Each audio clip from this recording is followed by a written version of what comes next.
Democracy is peace. What is freedom without freedom of speech? Well, when the dust finally settles, it's only words that can make peace happen. Democracy plus freedom of speech equals peace. Because it is not recycled enough, we have more of the sun's energy lost in one day than humanity uses in 1 year.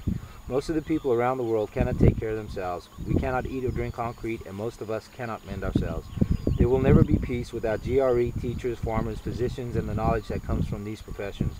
GRE, green renewable energy, sun, wind, water, natural gas, hydrogen fusion, and any other cheaper and cleaner way of generating electricity or energy would help our economy like a tax break, but is much more diverse and constructive.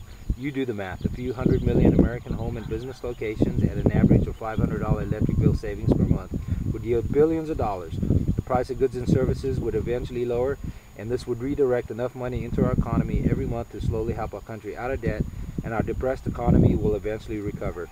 Our country will never be able to pay off its debts now in any conventional economic means. The only way to reduce our deficit now is to use renewable sources of energy, GRE, and to use its byproduct, recycled capital, as a way to reduce our deficit.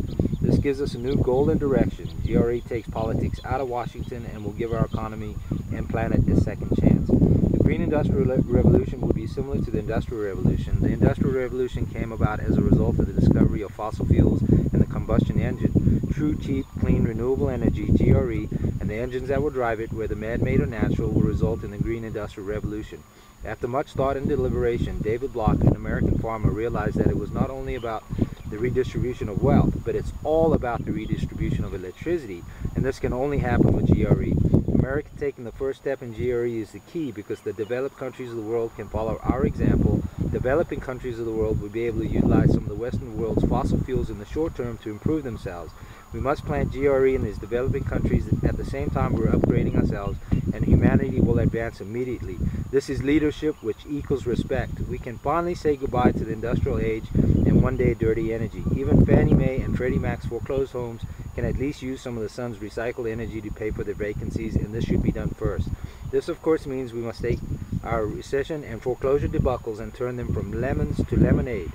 The USS New York was constructed after 9/11 from recycled scrap metal from our Twin Towers. We must never forget and always try to learn from mistakes and find ways to fix them. Americans in our previously depressed economies learned or knew how to be thrifty. A modern and soft American generation now needs to learn from history and find new ways to be thrifty. Thrifty plus opportunity equals peace.